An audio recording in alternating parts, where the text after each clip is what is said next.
wabarakatuh. Perkenalkan, nama saya Anggi Andari dari kelas 12 IPA. Di sini saya akan menyampaikan materi pembelajaran PKN bab 2, yaitu perlindungan dan penegakan hukum di Indonesia.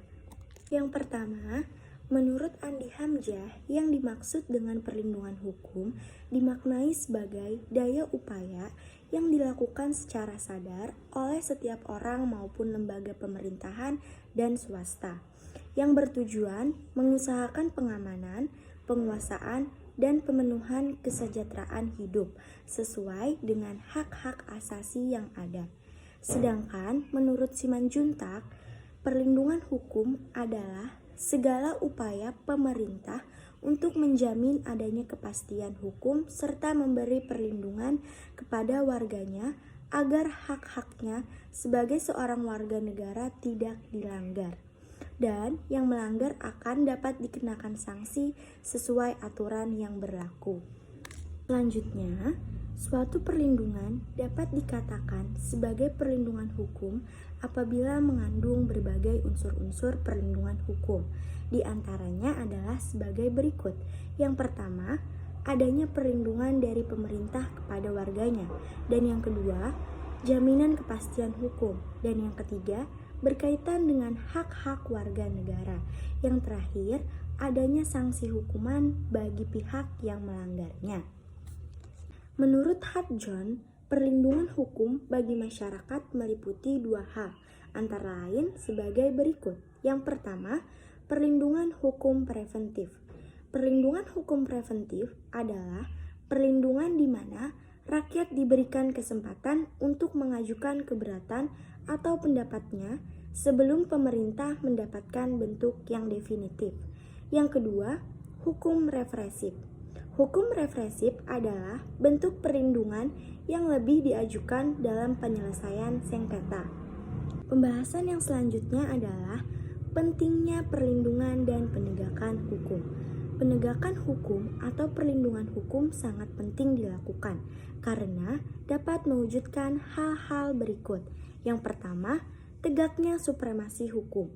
Maksud dari tegaknya supremasi hukum yaitu bahwa hukum mempunyai kekuasaan mutlak dalam mengatur pergaulan manusia dalam berbagai macam kehidupan. Dengan kata lain, semua tindakan warga negara maupun pemerintahan selalu berdasarkan pada hukum yang berlaku. Dan yang kedua, tegaknya keadilan. Maksud dari tegaknya keadilan yaitu tujuan utama hukum adalah mewujudkan keadilan bagi setiap warga negara.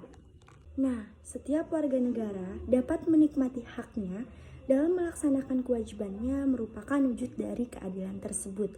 Hal ini dapat terwujud apabila aturan-aturan ditegakkan. Yang ketiga, mewujudkan perdamaian dalam kehidupan di masyarakat. Nah, kehidupan yang diwarnai suasana yang damai merupakan harapan setiap orang. Perdamaian akan terwujud apabila setiap orang merasa dilindungi dalam segala bidang kehidupan.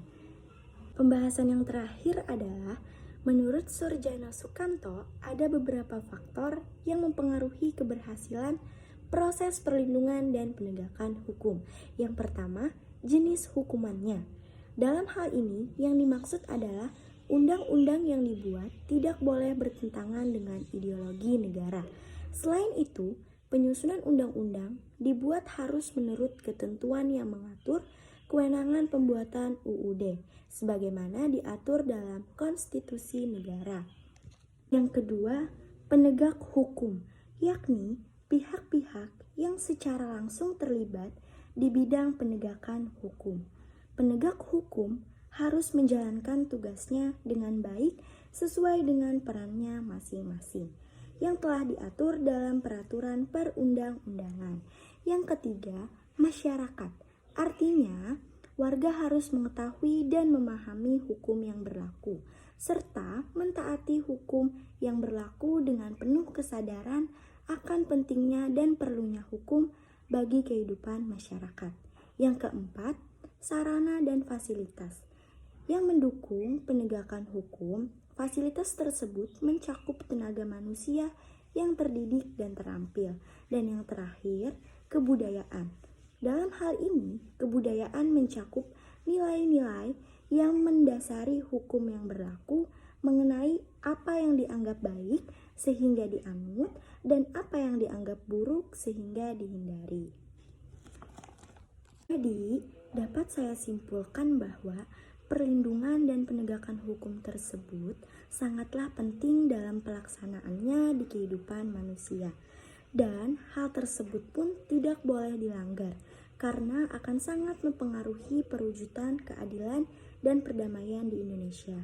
Mungkin itu saja yang dapat saya sampaikan.